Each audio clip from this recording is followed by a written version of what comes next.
Let's take a look at our next example. We want to determine a sequence from a pattern of numbers. And in this first example, we're going to be working with the sequence 1, 3, 9, 27. Now, in this case, you're going to recognize that these are numbers that have to do with a base number of 3 and some type of exponential form. So let's see if we can figure out what the pattern is. For some students, it's going to be easier to start with the 3, and students would probably be able to recognize that that's the same thing as 3 to the first power. If I'm looking at the 9, that would be 3 squared, and if I look at the 27, that's going to be the same thing as 3 cubed. Now, we still need to figure out how to represent our first term here, but if you take a look at your base number and the exponents, you can probably guess that we're going to use 3 to the 0th power, that's going to be the equivalent of 1, to represent our first term. Rewriting your terms sometimes will help you identify what the pattern is. So we know we have a base number of 3, and we need to come up with the exponent, obviously in terms of n. If we're looking for our first term, notice that our exponent up here is a 0. So n minus 1 will probably get us to the exponent that we need.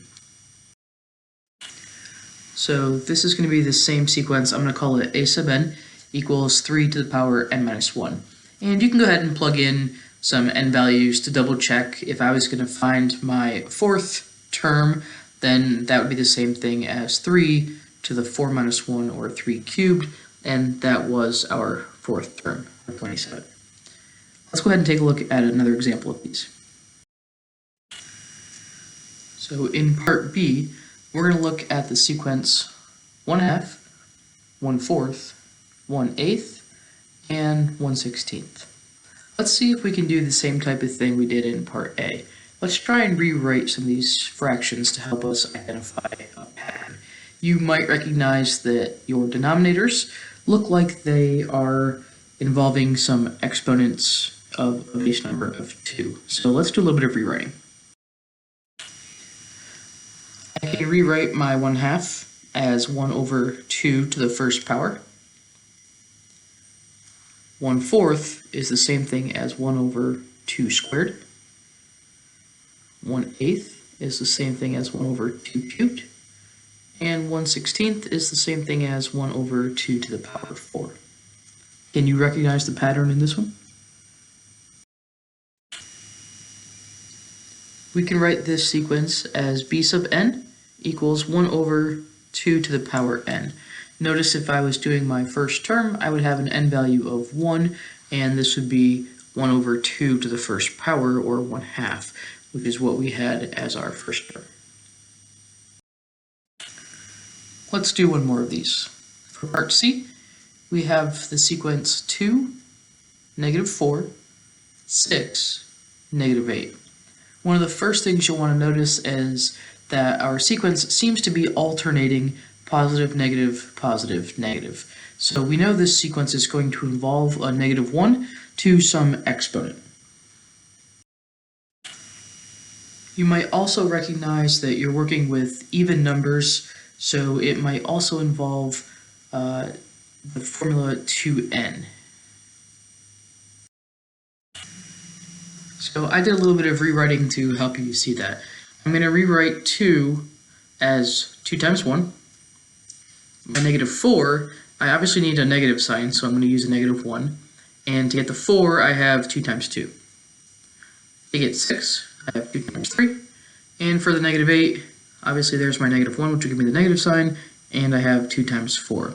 So these numbers that I have underlined, 1, 2, 3, 4, are going to be the piece that represents our n value.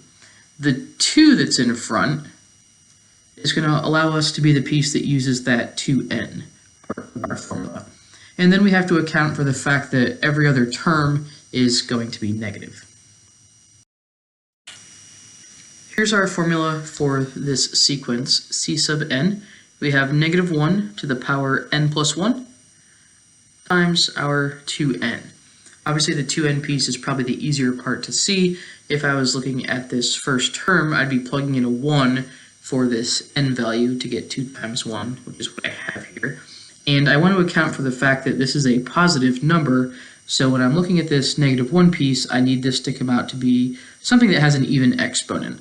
So I'm going to go ahead and use n plus 1 as my exponent, so that when I plug a number 1 in here for my first term for that n value, this is going to be the same thing as -1 squared, which is going to end up being positive and will account for the positive piece here on my first term. And you can always double check it to make sure it works with your second term as well. If I put a 2 up here and get 2 plus 1, that's going to give me a 3. So -1 cubed is still going to give me a -1. That's going to make sure that my second term is negative, which it is.